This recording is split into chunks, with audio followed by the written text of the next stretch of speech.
Por último, vamos a hablar de distintas mejoras posibles en el ciclo de Rankine. Una mejora muy sencilla sería reducir la presión del condensador, ¿sí?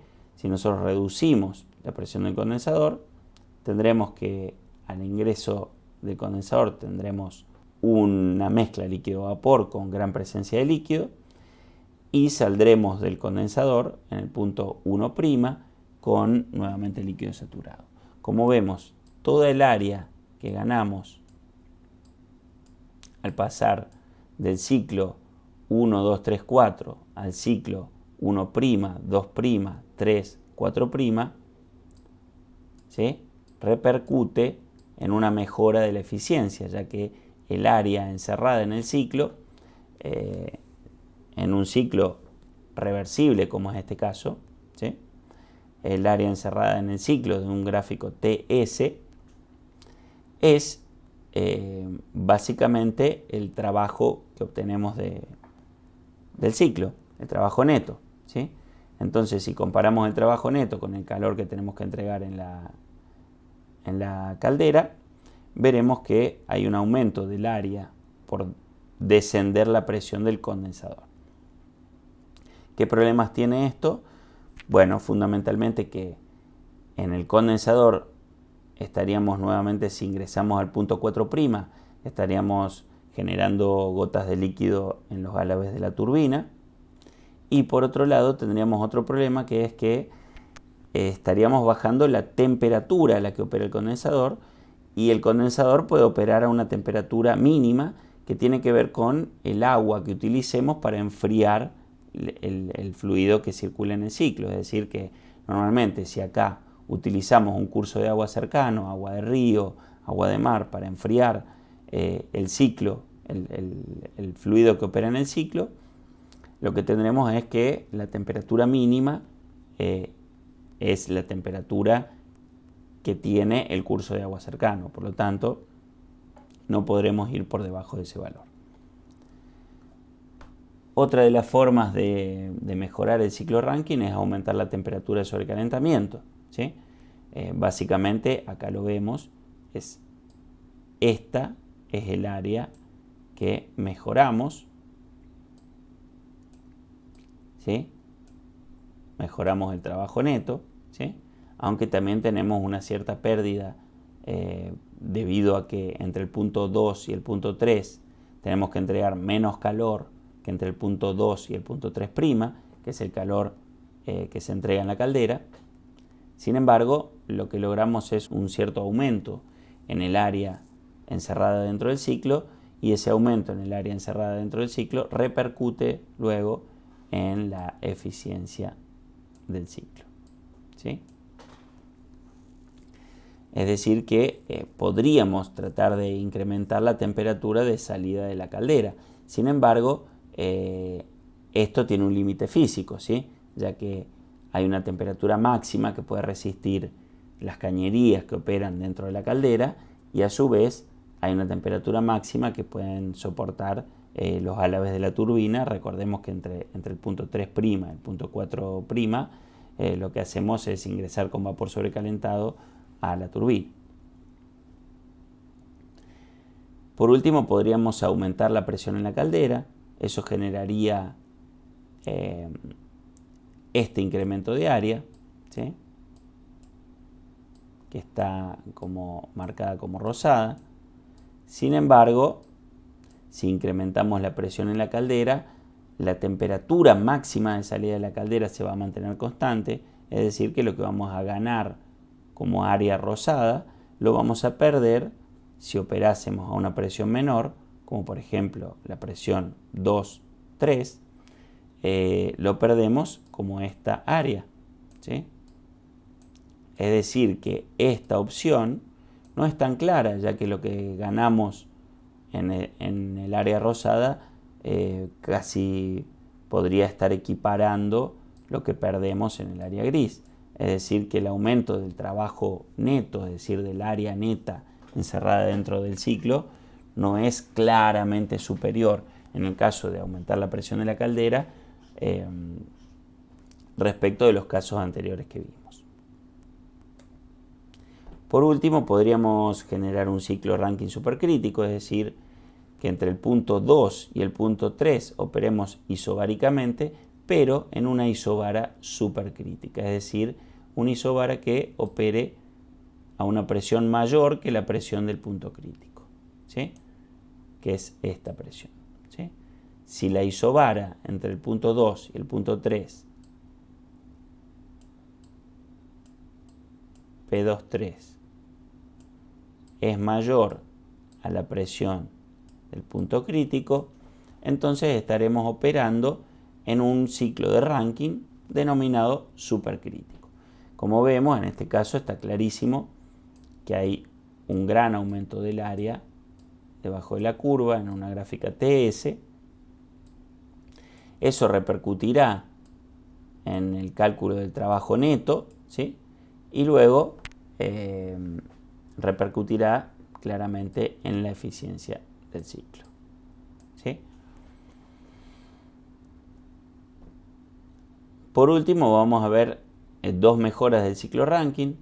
Una es la que se denomina recalentamiento. Básicamente lo que sucede es el vapor sobrecalentado que sale de la caldera como corriente número 3.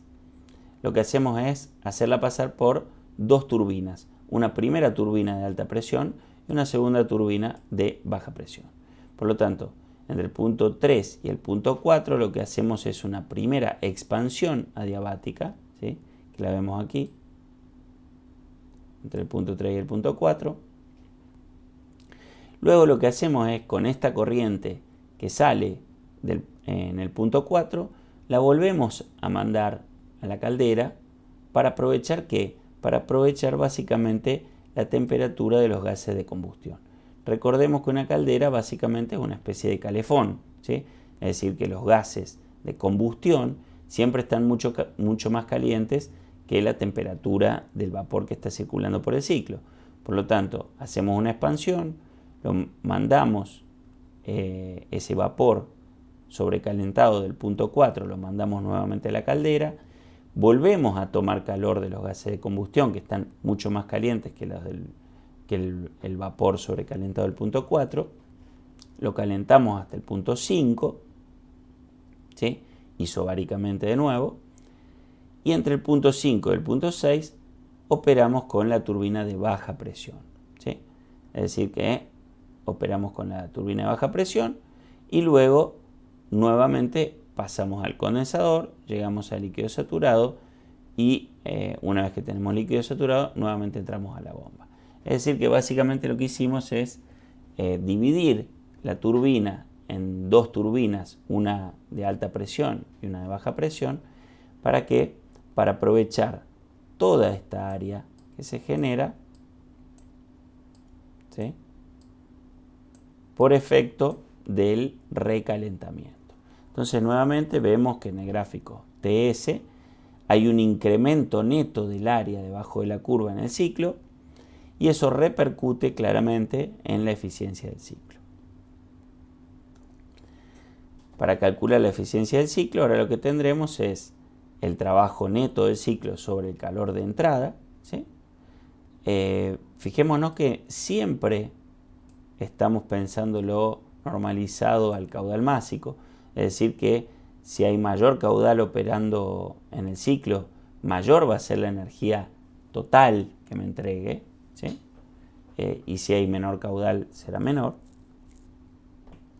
Y tenemos el trabajo que nos entrega la turbina de alta presión, el trabajo que nos entrega la turbina de baja presión, menos el trabajo, el valor absoluto del trabajo que debemos entregar en la bomba, dividido el calor de la caldera, ¿sí? Es decir, de este primer paso entre el punto 2 y el punto 3 isobárico, más el calor que tenemos operando en el recalentador. Recordemos que cierta parte de calor entre el punto 4 y el punto 5 se la estamos entregando también isobáricamente, es decir que aquí en este paso estamos entregando una cierta cantidad de calor que aquí lo llamamos calor de caldera y aquí en este paso estamos entregando otra cierta cantidad de calor, que aquí lo llamamos Q de recalentador.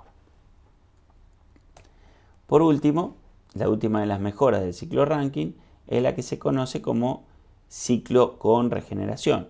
Lo que sucede nuevamente es que usamos dos turbinas, una de baja y una de alta presión, y lo que tenemos es que hacemos una división de flujo, es decir, que el flujo que entra a la turbina que salió de la caldera, que entra a la turbina como flujo 6, se divide en dos subflujos, el flujo 7 y el flujo 8, donde aquí indicamos como I la fracción del caudal másico total, es decir, el caudal másico en 7 dividido el caudal másico en 6, y 1 menos I es el caudal másico en 8 respecto del caudal másico en 6.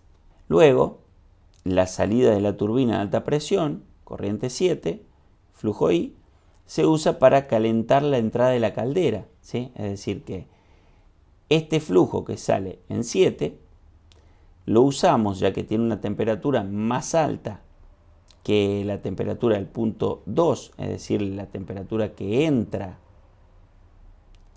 al regenerador.